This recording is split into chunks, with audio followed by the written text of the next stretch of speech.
ကျွန်တော်တို့တွေကြွက်သားကြီးထွားဖို့အတွက်ဆိုရင် progressive overload လို့ခေါ်တဲ့ window လေ့ကျင့်မှုသဘောတရားကိုမဖြစ်မနေထည့်သွင်းဖို့လိုတယ်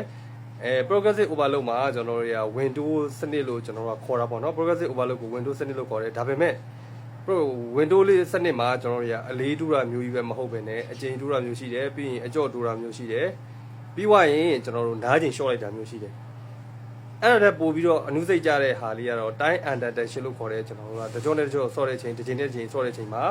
ကြွက်သားကိုညှင်အားနဲ့အပြည့်ပေးပြီးတော့ကျွန်တော်ဆော့တာမျိုးဥပမာ bicep လက်မောင်းဆွဲရဲဆိုရင်လည်းဖြည်းဖြည်းချင်းဆွဲတယ်ဖြည်းဖြည်းချင်းထိန်းချတယ်ဖြည်းဖြည်းချင်းဆွဲတယ်ဖြည်းဖြည်းချင်းထိန်းချတယ်ကြာချိန်ပေါ့နော်ကျွန်တော်လေ့ကျင့်ခန်းတကြောရဲ့ကြာချိန်ကိုတိုးလိုက်တာမျိုးအဲ့လိုမျိုးတိုးလိုက်ချိန်ကမိတ်ဆွေရဲ့ဒီကြွက်သားကိုအလေးတိုးတာနဲ့အတူတူပါပဲဝင်တိုးလေ့ကျင့်မှုသဘောတရားပါပဲအဲ့ကြောင့်မလို့မိတ်ဆွေတို့တွေအလေးတိုးဖို့ကြီးပဲဦးစားမပေးနဲ့ကျွန်တော်တို့အချိန်တိုးမယ်အကြော့တိုးမယ်ပြီးရင်နားချိန်နေလျှော့လိုက်မယ်ပြီးရင်ကျွန်တော်တို့တွေကြွက်သားကိုပို့ပြီးညှစ်စော့မယ်အဲ့ဒါဆိုရင်မိတ်ဆွေတို့ပြောင်းလဲမှာဖြစ်ပါတယ်